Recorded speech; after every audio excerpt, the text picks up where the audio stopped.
the sun, the moon, the stars will all, the sun, the moon, and the stars, the sun is gonna be darkened, the moon isn't gonna give her light, and the stars are going to fade away. The scorpions are going to rise up from the pit. Dark lives matter. Dark lives. The matter rises.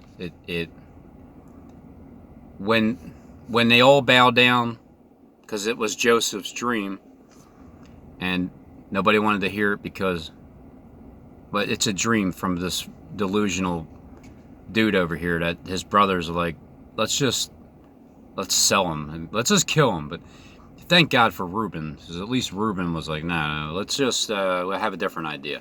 Let's just sell him. When the scorpions rise up from the pit, that's when they live. Because the darkness, the dark matter inside of the scorpions from the pit right now, when you guys have your shining withdrawn, it diminishes. When you finally, in order for a seed to grow, it has to be buried into the ground first, and then it starts to live. So you have to take a seed and bury it into the ground, and then it lives. Christ already rose from the dead when he started his ministry. He rose up. When he made his triumphant entry into I believe it was Jerusalem. I have to check. When he rode the donkey in, his triumphant entry, there was nobody there to meet him. There was nobody there to greet him. There was nobody gave him any gifts. Nothing. Because he just made his triumphant entry. And as he rose from the dead, he started to preach. And he started to help other people rise up from their spiritual deadness as well. Those scorpions, they're going to live. That's what Jonathan Kleck is telling you. From the pit. They are going to rise up out of the pit, and that I want to choose my words very carefully. Black matter lives in the human host body system. The black matter lives. Now, when Christ said, I forgot to add this part. When Christ said, he who is without sin cast the first stone, and why he didn't throw the stones. Everybody on the planet is born sinful by nature. So as you're a child growing up, you're led astray, and you make mistakes, you commit sins, you don't even know what sins are, you lie, you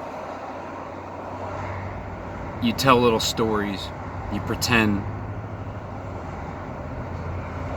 So every person on the planet has committed sin. Now because Christ, he didn't throw a stone, I'm not saying that Christ was sinning at that moment, at that time, or that there was a sin that was on his mind that he committed. What I'm saying is, the sins that Christ was pointing out to the Pharisees and the Sadducees and the hypocrites and the liars, the sin that he was pointing out was what they were doing and what he needed to stop. Like the money exchangers. We're at this point right now in the marketplace where they're getting ready to exchange currency. When one person comes from one country, goes to the place where they exchange money and they get new currency from Europe to the United States, and you're here, so now you got to exchange your money to get to this currency. We're at this point where this money here, the dollar bills, these money exchangers are getting ready to take our ability to buy anything with this currency here. And at the same time, you know the ritual that the Pharisees, they're like, hey Jesus, how come your disciples, they don't wash their hands and do our rituals before they eat something? And how come they don't, I'm paraphrasing, like, how come they don't put their mask on, and how come they don't wash their hands all the time? Because this lie that we created, that you need to continue to do these rituals of hand washing and what goes on your mouth. And in Christ, like, it's not what goes into your mouth, it's what comes out of your mouth that defiles you. And then if you look at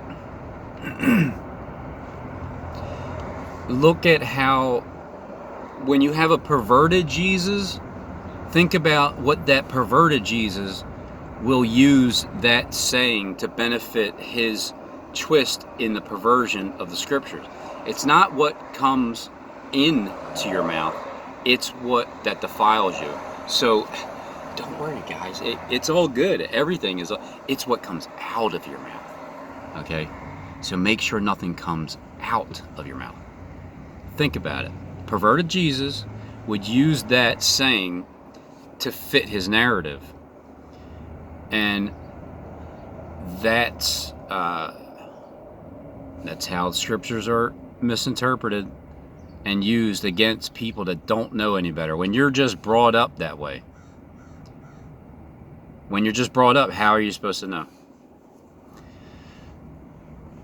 So the true reason why Christ didn't throw stones, and because he doesn't have the judgmental heart. But the other Jesus, because there's another version, he will use that saying. He'll use that saying like, well, he who is without sin cast the first stone. And then everybody left, and then the other Jesus will say, well, I mean, why didn't Jesus throw the first stone? Because he was with sin. You just like me, all the time. So don't worry about it. If you lie, don't worry about it. It's not a big deal. It's repent. But it's okay. You don't feel bad if you're lying. Now, that is again another way of the other Jesus, because there's a couple different Jesuses being played out.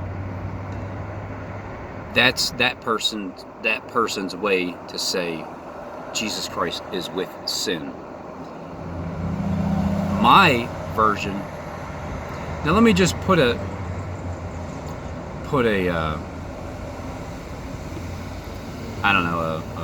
notice. Everything I say is only my opinion. Anything I say can and will be used against me in the court of Trollol, in the court of Pharisaic scripture twisting. So everything that I say is my opinion. I don't have proof.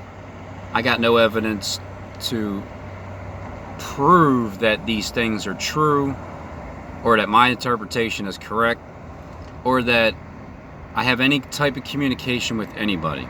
I have no evidence of that. And I don't need any evidence of it. Because when you know it's true, and the others know it's true, that's the part that matters the most, doesn't it? I can't get the entire planet to believe what I'm saying, or even more than like 12 people, or maybe 24, a half a dozen, maybe a dozen, or 6, or maybe a case. I have a case, but I can probably only get like a case of people to believe what I'm saying, because I need to find a few that I can communicate with and prove that to them, knowing that I've never talked to anybody. I've never known anybody before this YouTube spurt thing. I've never talked to anybody like, hey, I'm gonna do this in my video, and then you do this in your video, and then you say that, and then I'll say this. No, it doesn't work like that. So the communication that's taking place is necessary on my end and on the others on their end. And only they can prove it in their hearts, and I can prove it in my heart. And then they can show certain things that they were talking about that lines up with what I'm saying. And that's how this whole thing works. It's a spiritual connection that can only come from God. And that's the purpose of talking in tongues. So Jesus wasn't sinful. He wasn't filled with sin. He didn't have sin. With what he was preaching and pointing out, I mean, come on. Do you think he would be sinning, doing the same exact thing that he's pointing out to them? Who's committing adultery? When it comes to marriage, a bill of divorce. You give a bill of divorce because when the law was written, and because of the hardness of your hearts, that's why it was said to put away your wife, because of your hardness of you guys would find any excuse whatsoever to divorce your wife, and then just she has no say in it.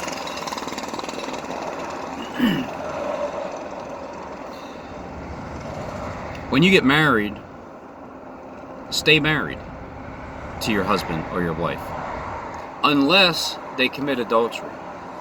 If they're committing fornication, they don't ever have to cheat on you once with an actual physical human person. But if they're committing adultery against you, then give them a bill of divorce and let them go their way. Because when they're cheating on you, it's about the spirit. You're married to God. Both of you are together, and you're married with God. When one of them decides, well, I'd rather go cheat on you and go with the other God, then your spirits cross over, and one goes in this direction, the other goes in that direction. That's the true marriage. When was marriage brought about? Like when was it that man finally came up with a piece of paper after however many years of being alive and figuring out how to slice a tree up and create paper out of it, and then a pen and ink and write?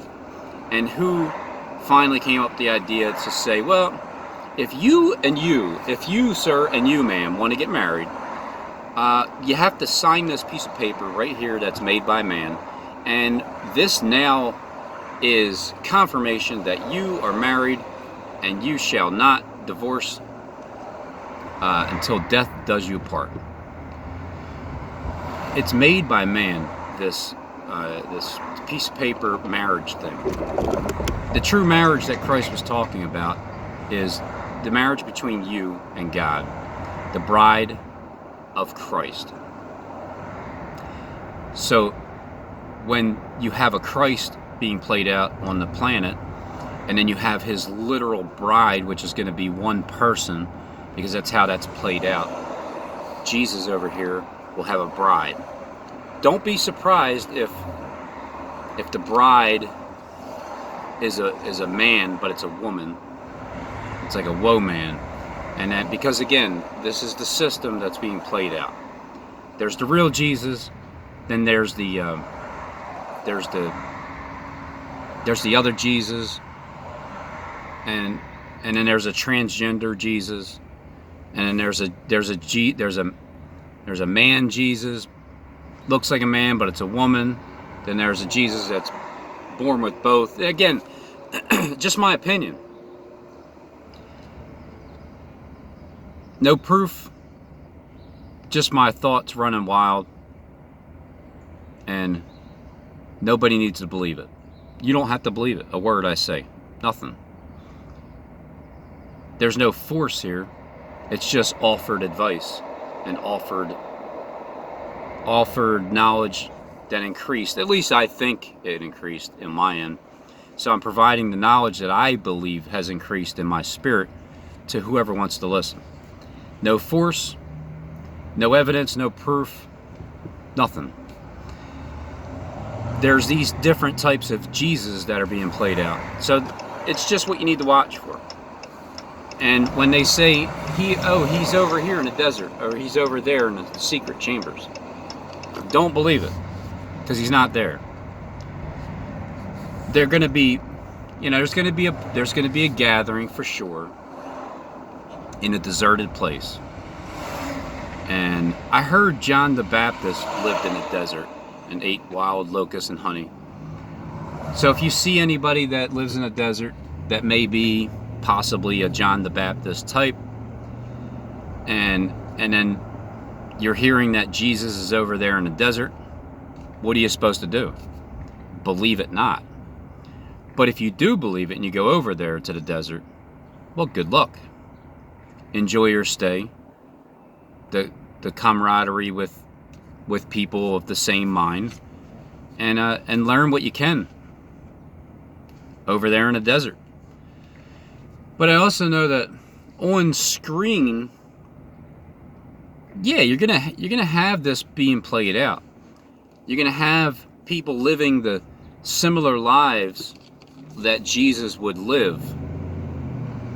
Now, it's been portrayed that Jesus just was like homeless and like a beggar, like he's just, hey, follow me, come on, where are we going? I just, doesn't matter, just follow me, drop everything that you have, follow me. And then they're just like walking along the desert, and everybody's hungry all the time and tired and thirsty, and it's like everybody's complaining all the time. Why would you want to follow Jesus when everybody's like, they're getting beat up, and they eventually, all of them get killed? John the Baptist, he gets beheaded because he goes into prison. It's like he baptized Christ, he goes into prison because when Christ rose from the dead the first time, he went straight through. And then there was the John the Baptist.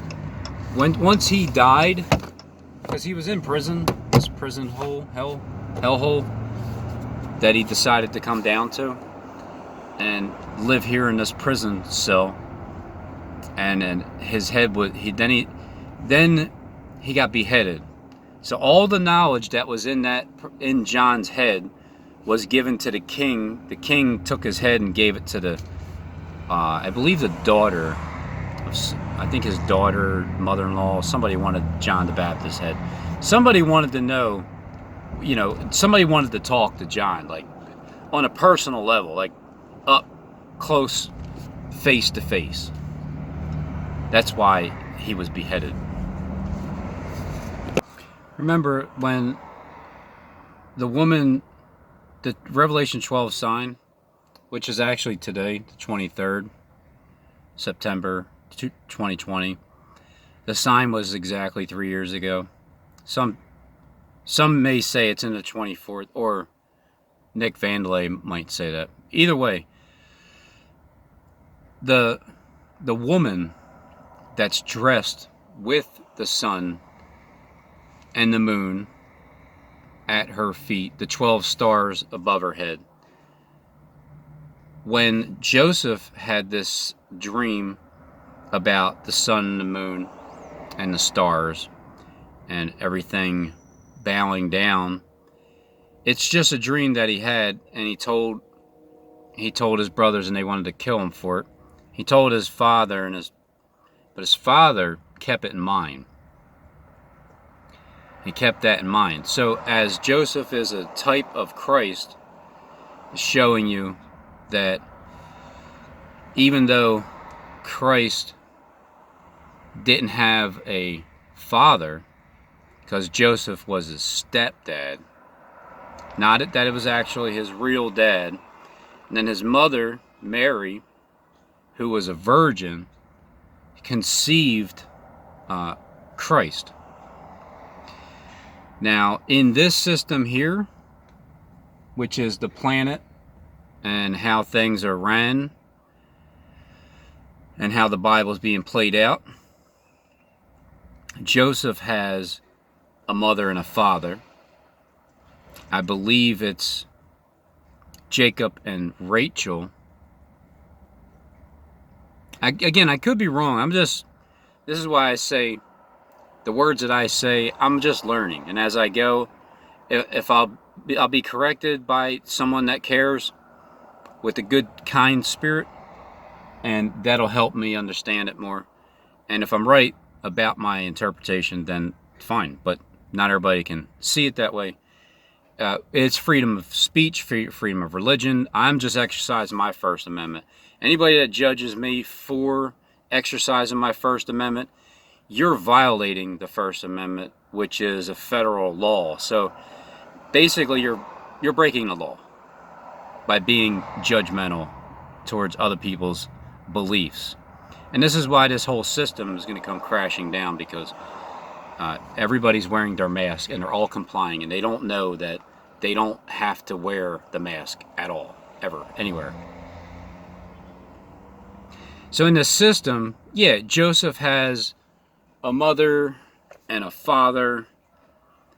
They might not look like typical mothers and fathers, and his brothers, they might not look like typical brothers, but they are. And the scorpions that are from the pit, they're going to rise up from the pit. And the one that's in the slave collar, he's gonna turn into a locust, rising up from the pit. And the scorpions are going to rise up from the pit, and there's going to be a great quaking and a great awakening and a great resurrection. There's going to be death is coming for the entire planet. Death is coming for the entire planet. Death, on the other side of death, is life. Remember, you got to go into the earth first. You got to be buried into the earth in order for you, as a seed, to grow up and sprout. Some seeds are over by the wayside. Some of them are, they fall on rocks, and they receive it gladly for the time being, but because there's no solid soil and foundation, it's different. It's like build your house on a rock. Yeah, don't build your house on the sand. No, because your house will collapse. But when it comes to spreading seed, it's the exact opposite. If it goes over by the wayside onto the rocks, because there's no solid foundation for the seed to grow, which it needs soil, then it just fades away. And then the ones that are over by the thorns, well, they sprout up, but then they get choked by all the cares and all the lust and desires of the world. It just gets choked immediately, like, and then that's it. But when it falls by the good soil, that seed, give it a few days, to be inside of the earth. That way it can sprout up and live. Rachel was the mother, right, of Joseph, but she died before he was lifted up. Jacob, who wrestled with God, Israel, he's seen it. He's seen what Joseph was talking about. Because remember, all he did was he interpreted the king's dreams. Yeah, he got accused of, he got sold into slavery by his brothers, sellouts. That's all right. He forgave him, and then Joseph was, because he could interpret dreams, he knew that the famine was coming. So what he told King Pharaoh was to go get, go buy up a lot of land from China, corn. A massive amount of corn was bought by China because they're smart. They know the famine for the word of God is on its way. For those that didn't believe, and then the ones that rose up from the pit, because when you're in the pit, you're dead. You're just spiritually dead. When you rise up from the pit as scorpions of the earth, you rise up and you get the breath of life is breathed into you. Because Jacob wrestled with God so much, and then God named him Israel,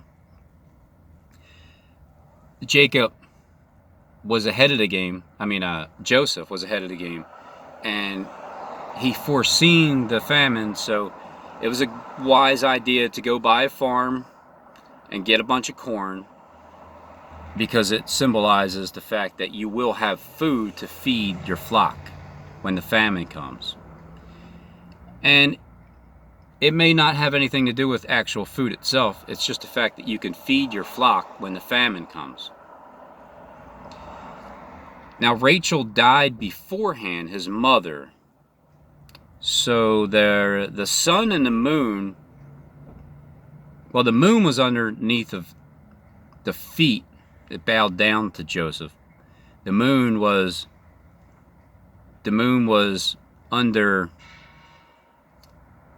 with the 12 stars above the woman's head that was getting ready to give birth to the seed. When Christ gives birth to the seed as a woman, he's not an actual woman, and he doesn't give birth.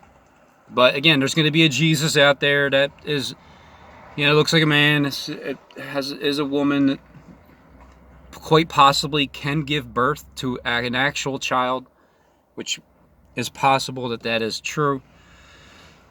But the mother dies first. So between the mother and the father of Joseph in this system, because everything is tied in, you have to understand this. Everything that's written in the Bible is tied into these days right now. So how would you see Joseph? How would you see the sun and the moon and the stars when they don't give their light anymore? When their shining diminishes, and because that tree bowed down and then stood back up again, other trees get cut off. When a tree is from heaven and it bows down and then it goes back up again, as you can see, the tree wasn't hewed down, the tree wasn't uprooted. The tree just leaned over, gave a helping hand, and then stood back up again. So somebody's going to die, and it's going to be Rachel's, it's going to be Joseph's mother in this system first. So when you hear about Rachel passing out or passing over to the other side, keep this in mind. Yeah, and Jerusalem is up there. The real actual Jerusalem is up there, because you guys, the angels that lived up there, you know what I'm talking about. You came down here to Babylon, the earth where it's all where the author of confusion lives now. Because that's why when Christ was in a desert, he was just literally, if he wasn't even in the actual desert itself, he was in a deserted place where there was no ability for the word of God to be heard anywhere. So he was in a deserted place. But remember that Satan tempted him. He led him into the wilderness, and he was tempted for 40 days and 40 nights by Satan. You can say Satan came to him at the end, because at the end of 40 days, Satan came to him. But he was also tempted in this wilderness for 40 days. Blessed is he who waits to the 45th day. But that's only when you actually see the abomination, desolation, standing in the holy place.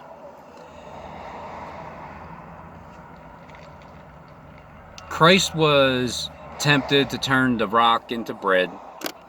Then he was taken to a high mountain to see all of the, everywhere, all the kingdoms. And Satan said, you just all you can do is just worship me, and it's all yours. And Christ just simply said, thou shalt worship the Lord your God only. And then he took him up to the pinnacle of Jerusalem, right on the corner, right on that corner. I remember that when Klex showed you the two armies coming together with the Lion of the tribe of Judah, but it also was a bug. It was also these armies connecting together, and it brought them right to the very pinnacle of the corner of Jerusalem, right there. And that's the moment that both armies came together. At one point, these armies wanted to kill Jesus, the Lion of the tribe of Judah. But at the ending point, that's where they meet at the very end of the point. Which my point is, go ahead, jump off, cast yourself down. The angels will catch you. Like it gets to a point where it's like, Satan, when are you gonna stop? Like, come on. Even you know the outcome, but you're still gonna try. That's the whole point about Satan doing all this work in the end days.